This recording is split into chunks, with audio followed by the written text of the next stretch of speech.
Jusqu'à 9h, Good Morning Business. Il est 7h44, 220 000 postes à pourvoir dans la restauration. On va en parler évidemment avec le président de la branche restauration Paris-Île-de-France de l'UMIH, Stéphane Manigol, bonjour. Bonjour, bonjour. Mais aussi président du groupe Éclore. Alors il y a un petit clin d'œil à l'actualité puisque vous avez repris il y a quelque temps le restaurant L'Oiseau, rive gauche, qui est juste au pied de l'Assemblée nationale et que vous allez l'ouvrir en octobre, après rénovation, que vous allez avoir un petit peu d'ambiance dans le restaurant, je pense. Écoutez, ça devrait être sympathique. Non, on a effectivement repris l'Oiseau rive gauche, le premier restaurant parisien de Bernard Loiseau, et nous lançons la première femme chef du groupe. Je suis très heureux, beaucoup de talent, Victoria, au pied du pouvoir. Donc voilà. Ah ouais, au pied du pouvoir, au cœur du pouvoir. Au cœur du pouvoir. C'est là que ça va se passer à l'Assemblée pendant 5 ans. Oui, on l'a suivi, oui.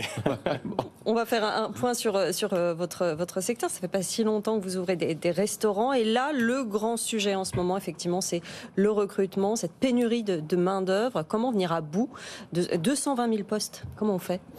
Mais 220 000 postes, c'est énorme. Alors, on nous a indiqué que dans un premier temps, il y avait la pénibilité et l'absence de rémunération. Les salaires ont augmenté de près de 16%.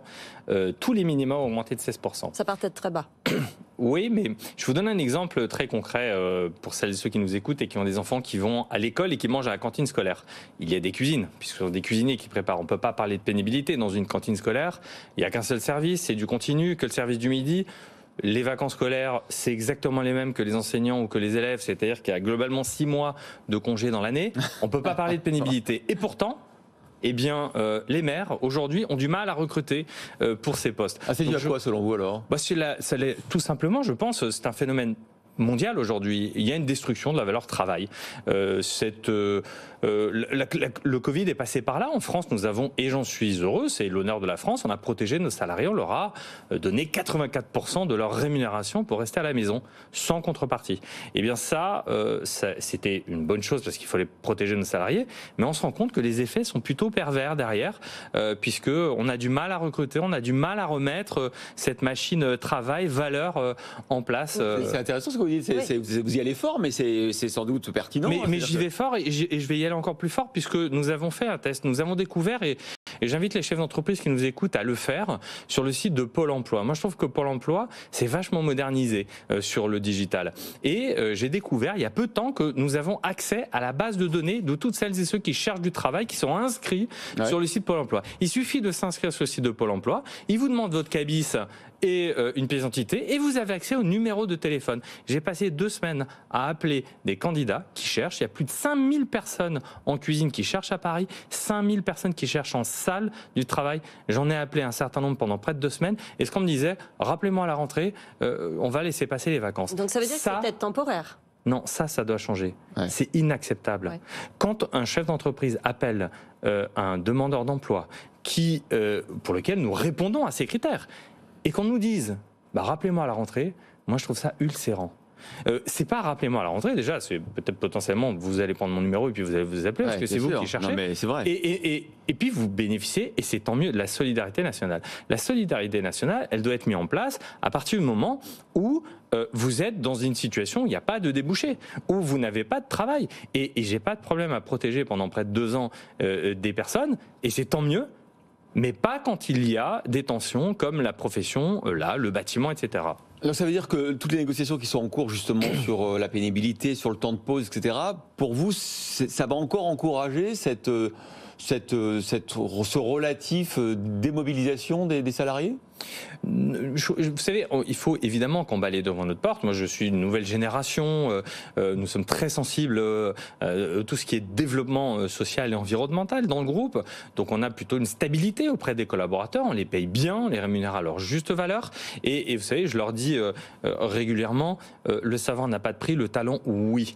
Et quand vous démarrez dans une entreprise, on ne sait pas si la personne est à talent ou pas. Eh bien, quand on est chef d'entreprise, toutes celles et ceux qui nous écoutent le savent pertinemment que quand vous avez un talent ou des talents dans une entreprise, vous les payez à leur juste valeur. Enfin, vous avez envie de les garder. Et donc, c'est un faux sujet, je crois, la rémunération. Moi, je ne suis pas pour les rentes, je suis pour les primes, les objectifs.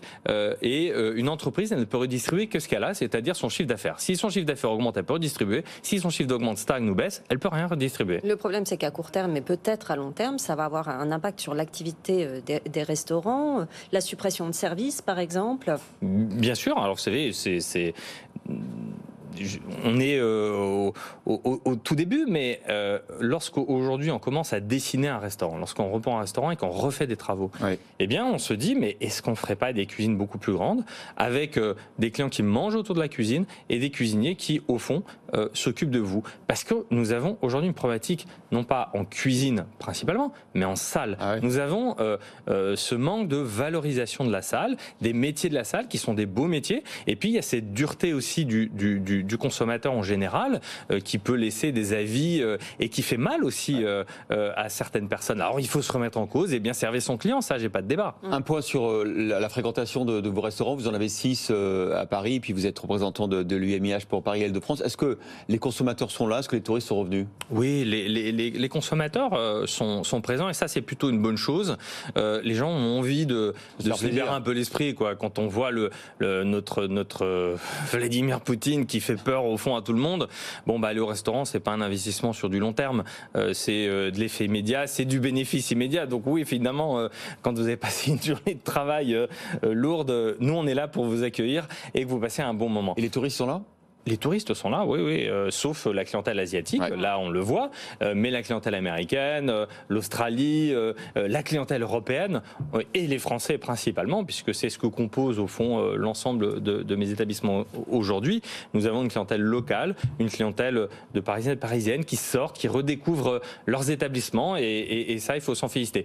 Mais ça veut dire aussi, si on veut continuer à avoir de la croissance, faire face à des Deliveroo, Uber Eats, etc., eh bien il faut qu'on ait plus de transparence dans nos métiers. Il faut qu'un restaurant, le consommateur sache que c'est qu'un restaurant. Moi, je vois trop souvent, quand j'ai appelé ici à cette antenne, une augmentation de près de 10% des prix sur carte parce que les matières premières flambent, eh bien, je voyais des commentaires qui sont blessants. Oh, le prix du congélateur n'a pas augmenté, le prix du micro-ondes non plus. La restauration, c'est pas ça. La restauration, c'est aussi et c'est surtout des artisans qui font vivre, des artisans terre-mer, nos agriculteurs français, tout un écosystème derrière. Donc, il faut une meilleure transparence pour le consommateur. Merci. Stéphane Manigol, président de la branche restauration Paris-Île-de-France du LMUH et président du groupe Éclore. 6 restaurants, bientôt 7 à Paris.